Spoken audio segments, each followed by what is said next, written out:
Indonesia negeri muslim terbesar di dunia. Semua mengakui. Mesir kalah, Saudi Arabia kalah, Maroko kalah. Kita terbesar. Tapi objek wisata kita Candi Borobudur. Kota yang dikunjungi Pulau Bali. Kita tetap merasa memiliki. Dan ketika kita ditanya, ini adalah saudara saya, ini adalah saudara kami. Bagaimana dengan masalah Palestina? Kita Indonesia, Palestina adalah negara lain, bukan urusan kita. Tidak perlu menjadi muslim untuk mengerti masalah Palestina. Tidak perlu menjadi orang Islam untuk memahami Palestina. Cukup menjadi cukup jadi manusia, sudah cukup. Jadi kalau ada orang yang tidak ngerti masalah Palestina, itu berarti bukan, enggak ada saya ngomong begitu.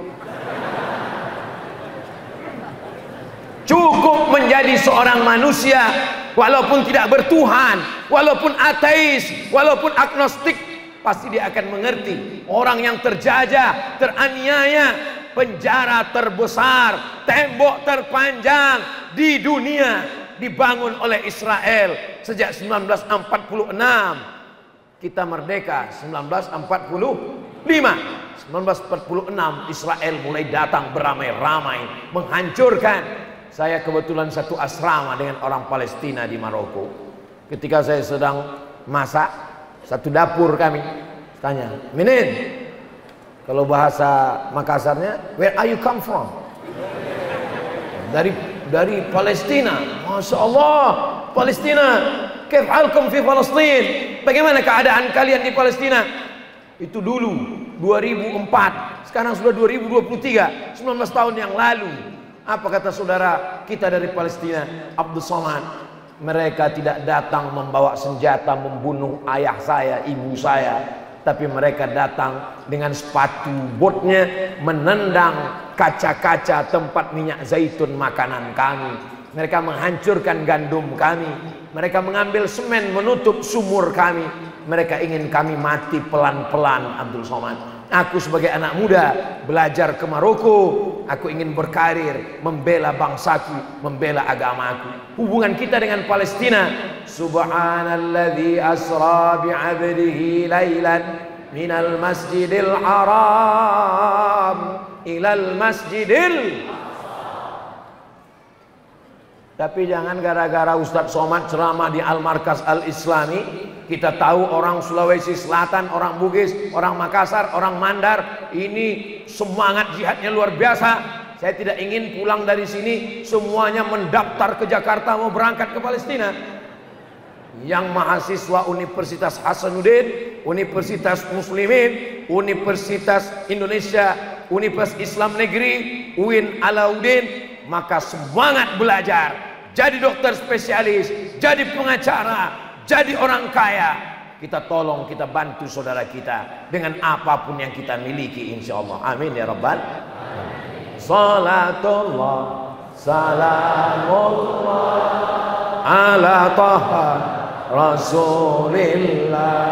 Salatullah salamullah ala yasin habibillah.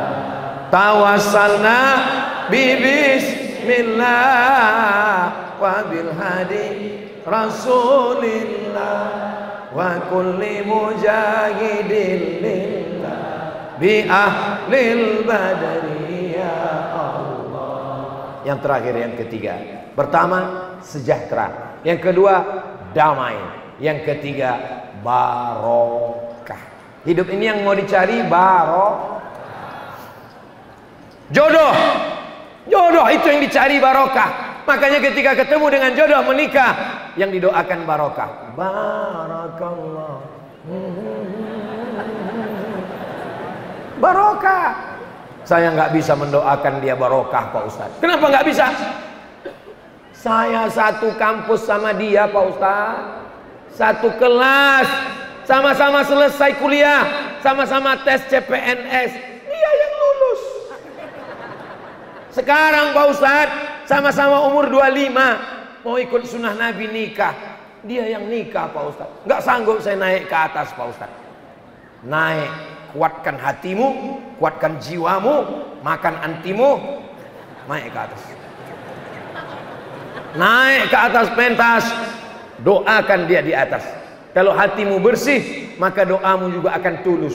Tapi kalau hatimu tak bersih, doanya sama, bunyinya beda. Barakallahu lakum.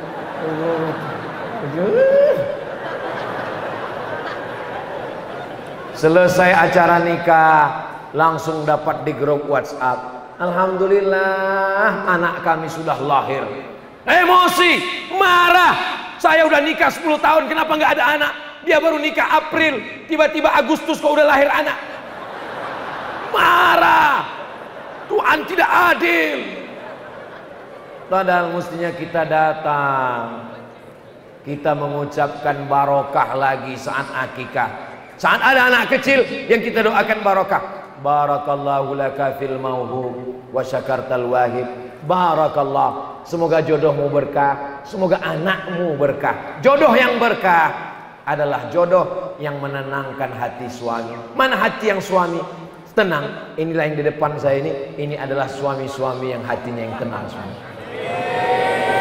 Yang belum nikah macam paham aja.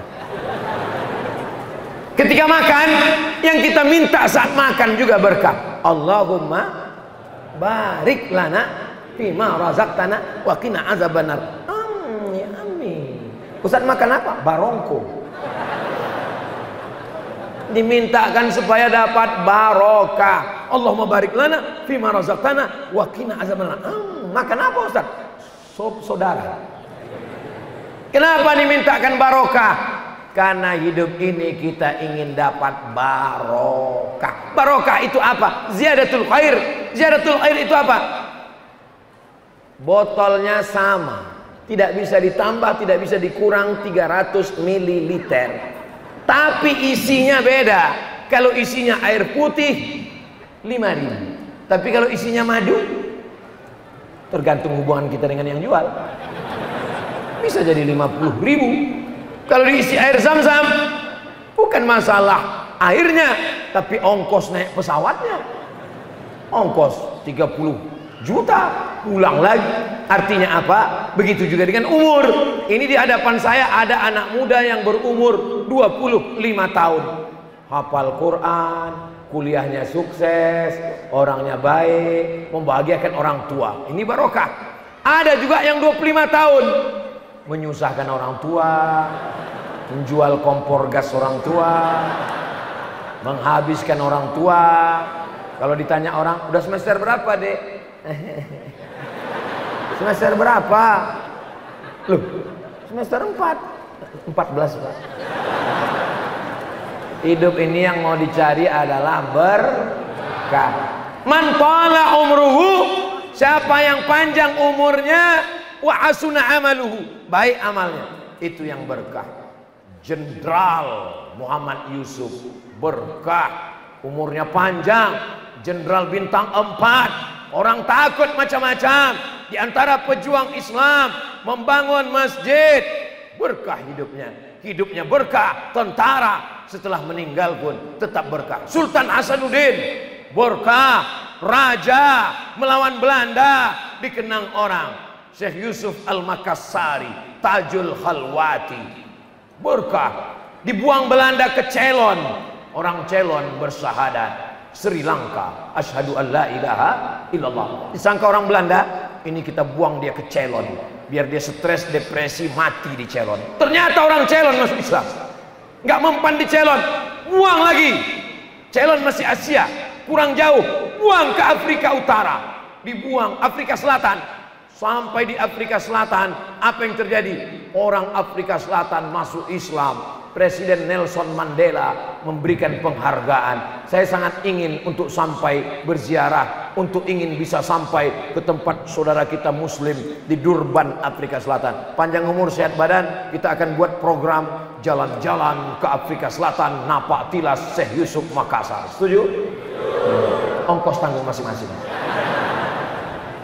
Ini orang yang hidupnya berkah. Di zaman Belanda aja dia bisa hidup berkah. Jadi kalau ada orang sekarang, ini hidup susah Pak Ustadz, sedang marat-marit, ekonomi payah, Mereka dulu hidup di zaman Belanda, bisa hidupnya berkah. Masa kita hidup di zaman sekarang tidak bisa berkah? Itu hanyalah bisikan setan. Besan setan-setan kita usir dengan teriakan Allahu Akbar. Dari bunyinya nampaknya setan udah lari semua. Saudaraku yang dimuliakan Allah Subhanahu wa taala, ada orang yang ulang tahun. Mana ada tradisi ulang tahun dalam Islam, Pak Ustadz? Tiup-tiup lilinnya nggak ada, karena itu tradisi paganisme. Tapi masalah mensyukuri nikmat umur, maka kita doakan berkah. Barakallahu fi umrik, semoga Allah berikan berkah. Mabarok alfa mabarok, ya laika mabarok, mabarok alfa mabarok, yaumiladik mabarok, yaumiladik mabarok. Pada hari lahirmu kau mendapatkan keberkahan. Mengingat apa? Bahwa umur sudah bertambah. Umur berapa? 62 tahun 11 bulan 29 hari. Tidak perlu takut, tidak perlu cemas. Kenapa? Karena malaikat maut datang mencabut nyawa, tidak melihat akte kelahiran. Ada khotib yang pernah khutbah di sini meninggal dunia, betul? Saya baca beritanya. Ada seorang imam meninggal dunia. Qori membaca Quran meninggal dunia. Kita tidak perlu memikirkan mati kapan. Yang kita perlu pikirkan, kita mati dalam keadaan husnul khatimah. Si Anu meninggal kapan? Waktu sedang ceramah, meninggal. Si Anu meninggal kapan? Waktu sedang tawaf, sujud terakhir di belakang makam Ibrahim. The best, mantap, amazing. Si Anu meninggal kapan? Meninggal sedang baca Quran. Si Anu meninggal kapan? Waktu sedang sholat berjamaah. Tapi begitu kita baca berita, kakek-kakek umur 70 tahun makan pil obat kuat, makan mati di lokalisasi. Nauzubillah, nauzubillah, nauzubillah, nauzubillah, nauzubillah, nauzubillah, nauzubillah, nauzubillah, nauzubillah, nauzubillah. Motor kap 70 dikasih minyak pesawat, boom, meledak. Mati dong. Allahumma khtim lana bihusnil. Apa yang sering kau pikirkan, apa yang sering kau renungkan, apa yang sering kau dengar, apa yang sering kau katakan, apa yang sering kau ucapkan, apa yang sering kau lakukan, itulah yang akan mengakhiri umurmu. Maka insya Allah doakan supaya Ustaz Somad matinya husnul khatimah. Hidup ini singkat guys. Lahir, telungkup, telentang, berjalan, merangkak, besar, nikah, kerja, punya uang, punya mobil, punya kendaraan, punya rumah, nikah lagi, mati. Begitu singkatnya hidup ini. Habis itu kita semua akan mati. Orang kaya mati, orang miskin sama. Yang miskin jangan kecewa. Kalau kau lihat ada orang kaya sombong, katakan, hei kaya, kau mati juga nanti. Sama. Orang kaya, orang miskin kalau masuk liang lahatnya sama, kain kafannya sama. Tidak ada yang beda. Cuma di atas dunia ini saja yang berbeda. Orang gemuk meninggal, orang kurus meninggal. Sama. Makanya kalau diejek orang, kau kenapa kurus? Ya biar supaya ringan nanti mereka mengangkat jenazah. Yang gemuk juga jangan kecewa, sakit hati. Ini kadang kita ini, hidup ini sebetulnya tidak terlalu sulit, biasa aja. Yang sulit itu adalah memikirkan omongan orang. Maka kalau ada orang ngomong sumbatkan bakwan kulitnya. Tuwa liman syaghalahu aibuhu an uyubin nas.